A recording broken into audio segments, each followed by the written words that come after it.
والنجم إذا غوى إن الحمد لله والصلاة والسلام على سيد الأنبياء وعلى آله وصحبه أجمعين أما بعد وعهدنا إلى إبراهيم وإسماعيل أن طهرا بيتي للطائفين والعاكفين والركع السجود صدق الله العظيم.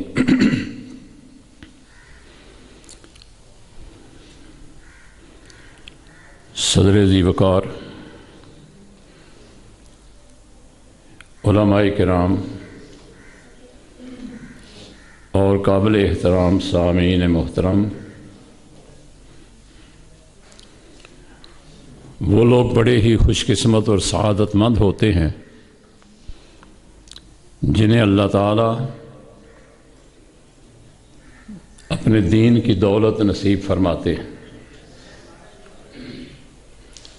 دنیا اور دنیا کی نعمتیں اللہ تعالیٰ اپنوں کو بھی عطا فرماتے ہیں، بیگانوں کو بھی، دوستوں اور دشمنوں کو بھی، ماننے والوں اور نہ ماننے والوں کو بھی، مگر دین ایک ایسی نعمت ہے جو اللہ تعالیٰ صرف انہی لوگوں کو عطا فرماتے ہیں جن سے رب العالمین محبت کریں اور جنہیں اللہ تعالیٰ پسند فرمائیں۔ میں اور آپ اس لحاظ سے خوش قسمت ہیں کہ اللہ تعالیٰ نے بے شمار انسانوں میں سے ہمیں نہ صرف یہ کہ مسلمان بنایا، مسلمان گھرانوں میں پیدا فرمایا، بلکہ اپنے پیغمبر حضرت محمد الرسول اللہ صلی اللہ علیہ وسلم کا امتی ہونے کا شرف نصیب فرمایا۔ میں بڑے مختصر وقت میں دو تین باتیں آپ سے عرض کرنا چاہوں گا۔ سب سے پہلی بات یہ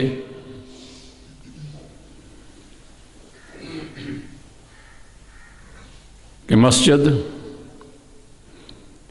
اللہ کی عبادت کے لیے تعمیر کی جاتی ہے۔ مسجد اسلامی معاشرے میں ایک سیکریٹریٹ کا درجہ رکھتی ہے۔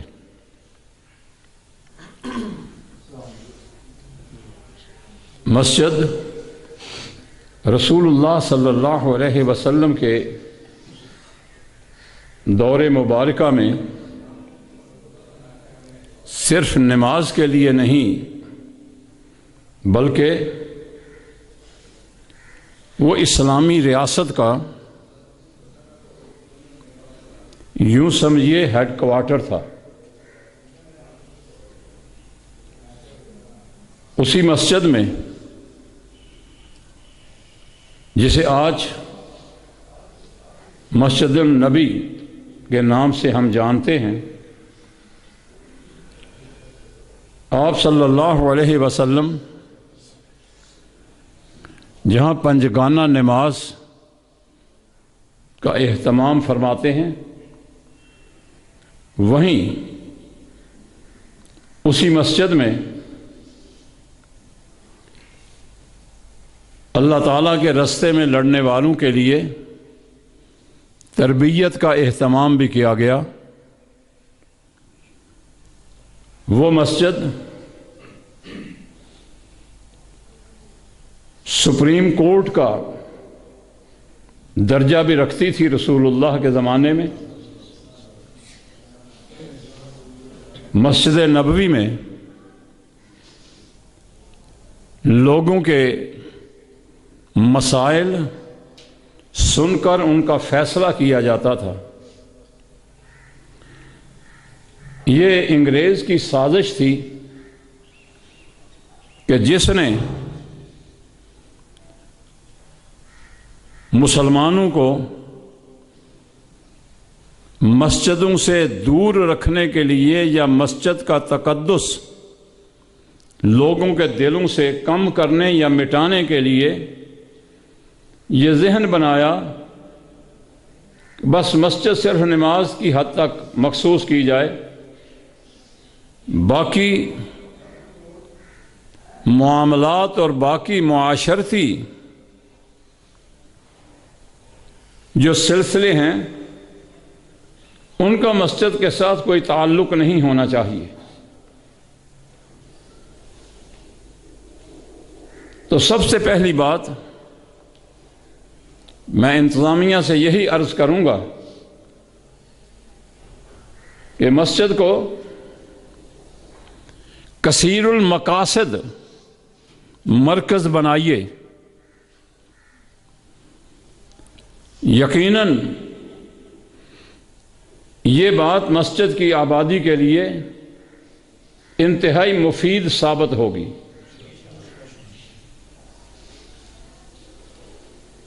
بچوں کی تعلیم و تربیت اور تدریس کا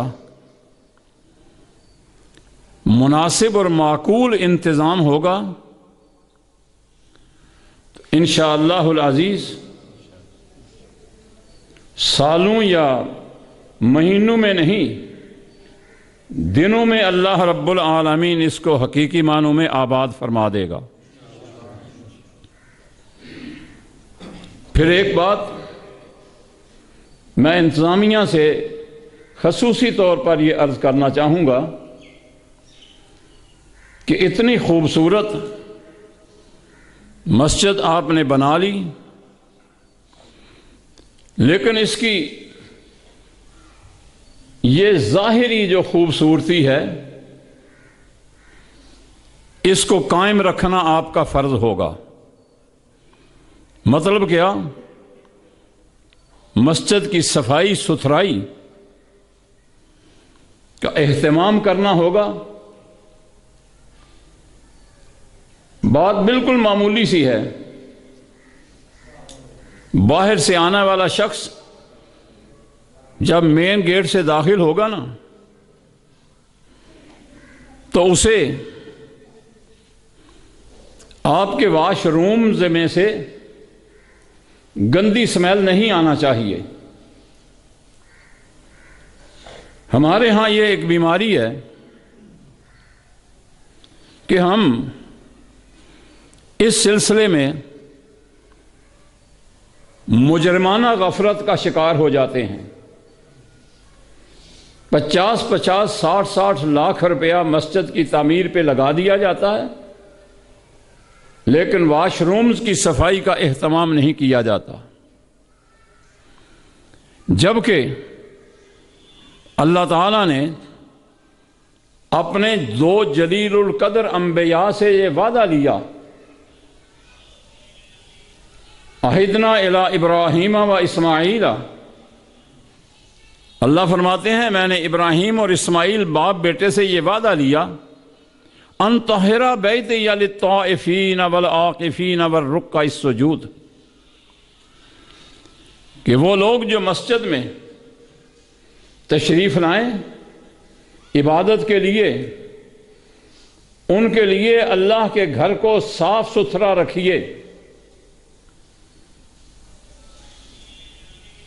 اپنے ایک بزرگ کے بارے میں یہ عرض کرنا چاہوں گا کہ ان کی عادت یہ تھی کہ روزانہ مسجد کے بیت الخلاء کی صفائی اپنے ہاتھوں سے کیا کرتے۔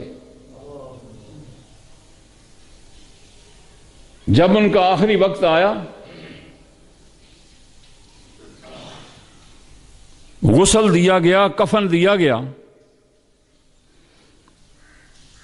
تو حاضرین اس بات پر گواہی دینے لگے کہ اس بزرگ کے جسم سے ہمیں ایسی خوشبو محسوس ہو رہی ہے کہ آج تک دنیا میں وہ خوشبو ہم نے نہیں سونگھی، نہ استعمال کرنے کا موقع ملا۔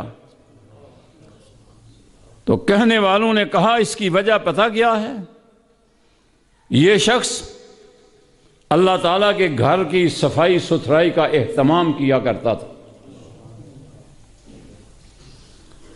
جماعت کے اندر ایک بہت بڑے بزرگ گزرے ہیں، مولوی غلام رسول صاحب قلعہ میاں سنگھ والے۔ یہ پکی روٹی اور کچی روٹی وغیرہ جو کتابیں ہیں نا، یہ انہوں نے اس دور میں لکھی تھی جب اہل حدیث مسلک انہوں نے قبول نہیں کیا تھا۔ آج بھی وہ کتابیں یہ تھوڑے تھوڑے پڑھے ہوئے مولویوں کے بڑی کام آتی ہیں۔ گاؤں کے اندر بجلی آ گئی، مولوی غلام رسول صاحب کے پوتے صوفی صاحب انہیں کہتے تھے، میں گیا آپ کے کوئی بی بی بچوں کو دم کرانے کے لیے، تو صوفی صاحب صرف نا سورہ فاتحہ پڑھ کر دم کر دیا کرتے تھے اور اللہ شفا دیتا تھا۔ مسجد کے ساتھ ان کے لگاؤ کا یہ عالم تھا۔ گاؤں میں بجلی آئی، لوگوں کے گھروں کے اندر بجلی کے کمکمے چمکنے لگے، مسجد کا میٹر لگ چکا ہے لیکن ابھی وہ میٹر آن نہیں ہوا۔ مغرب کی نماز کے بعد گھر گئے نا، دیکھا کہ گھر کے اندر بجلی کے بلب جل رہے ہیں، کمکمے جل رہے ہیں۔ گھر والوں پر خفا ہوئے، فرمایا یہ سب بٹن بند کر دو، وہی دیا جلاؤ تیل والا۔ حضرت بجلی آ گئی ہے۔ فرمایا مجھے بھی پتا ہے، مگر اس وقت تک میرے گھر میں بجلی نہیں جلے گی جب تک اللہ کے گھر میں بجلی کی روشنی نہیں آئے گی۔ مسجد کے ساتھ اپنے آپ کو اس طرح منسلک کیجئے کہ چھوٹی چھوٹی ضروریات ان کو پورا کرنے کے لیے ہمارے اندر مسابقت کا جذبہ ہونا چاہیے۔ فاستبقوا الخیرات پر عمل پیرا ہونے کی کوشش کرنا چاہیے۔ الحمدللہ یہ بات ہمارے لیے بڑی ہی باعث مسرت ہے کہ یہاں کے دوستوں نے اپنی مدد آپ کے تحت محض اللہ کی توفیق اور اس کی عنایت سے یہ خوبصورت گھر تعمیر فرمایا۔ اللہ ان کی محنت اور کوشش کو قبول و منظور فرمائے، اور رسول اللہ صلی اللہ علیہ وسلم کی حدیث کے مطابق یہ لوگ اس بشارت کے مستحق ہیں، من بنا للہ مسجدا بنا اللہ لہ بیتا فی الجنہ۔ اللہ سے دعا کرتا ہوں کہ اللہ تعالی ان تمام ساتھیوں کے گھر جنت کے اندر انہی کی توقع اور امید سے بڑھ کر خوبصورت گھر اللہ انہیں نصیب فرمائے۔ الحمدللہ آپ کے ضلع کی موجودہ قیادت روز اول سے ہی متحرک ہے، مختلف پہلوؤں پر کام کرنے کے لیے۔ ہمارے اہداف میں سے ایک ہدف اللہ کے گھروں کی تعمیر بھی ہے۔ ہماری یہ کوشش ہوتی ہے کہ جہاں کہیں دو چار ساتھی مل جائیں انہیں ترغیب دلائی جائے جگہ کے حصول کے لیے۔ اب تک ہمارا معمول یہی رہا کہ وہاں ضلعی جماعت کی طرف سے ایک کمرہ اور پانی کا انتظام کر دیا جاتا ہے، باقی تعمیر یہ آہستہ آہستہ چلتی رہتی ہے۔ اس سلسلہ میں اب تک ہم نے بڑے قلیل عرصے کے اندر ضلع کے تقریباً 30-35 مقامات پر اس طرح کی مسجدیں تعمیر کروائیں۔ ذالک فضل اللہ یؤتیہ من یشاء۔ اس طرح دیے سے دیا جلتا رہے گا۔ ضروری نہیں کہ مسجد بڑی پکی ہو، مساجد کو پختہ بنانے کی بجائے نمازیوں کو پختہ کیجیے، اور ہمارے دل اللہ کے گھر مسجد کی طرف معلق رہنا چاہیے، تاکہ ہم نبی کریم صلی اللہ علیہ وآلہ وسلم کی اس حدیث کے مصداق بنے کہ آپ نے فرمایا 7 آدمیوں کو اللہ تعالیٰ کل قیامت کے دن اپنے عرش کا سایہ نصیب فرمائیں گے۔ یوم لا ظل الا ظلہ، جس دن سوائے عرش الہی کے کہیں سایہ نہیں ہوگا۔ محشر کے میدان میں عرش الہی کا سایہ حاصل کرنے کے لیے ایک صفت جو رسول کائنات نے بیان فرمائی وہ یہ کہ رجل قلبہ معلق فی المساجد، اللہ اس شخص کو بھی اپنے عرش کا سایہ نصیب فرمائیں گے جس کا دل مسجد کی طرف لٹکا رہے، مسجد کی طرف معلق رہے۔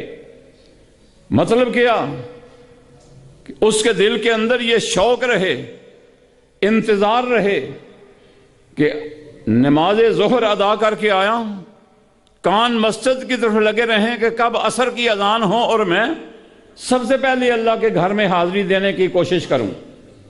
جب میرے اور آپ کے دل کے اندر یہ شوق ہوگا تو پھر انشاءاللہ العزیز اللہ تعالیٰ ہمارے دلوں میں بھی قربت پیدا فرمائیں گے، اور اللہ تعالیٰ کی رحمتیں گھٹا بن کر ہم پر برکھیں گی۔ میرے بھائیوں اور میرے بزرگوں، علماء کرام، امیر محترم صاحبزادہ حافظ طارق محمود صاحب تشریف فرما ہے، اور ہمارے بزرگ مہمان مولانا حافظ عدیل احمد صاحب گرجاکھی وہ بھی تشریف لا چکے ہیں، باقی علماء کرام بھی موجود ہیں۔ ان کی موجودگی سے میں بھی فائدہ اٹھانا چاہتا ہوں، اور پھر آخر میں صرف یہی پیغام مقامی دوستوں کو دینے کی کوشش کروں گا کہ مسجد کی حقیقی آبادی کے لیے یہ بھی ایک شرط ہے کہ مسجدوں کو صاف ستھرا خوشبودار بنانے کی کوشش کریں، ہوادار رکھنے کی کوشش کریں، ان کو روشن رکھنے کی کوشش کریں۔ یقیناً اس کے نتیجے میں اللہ تعالی ہمارے گھروں کو بھی آباد فرمائے گا، اور ہمارے گھروں کو بھی خوشبودار بنائے گا، اور ہمارے گھروں کو بھی اللہ رب العالمین آباد فرمائے گا۔ وآخر دعوانا ان الحمد للہ رب العالمین۔ والنجم إذا غوى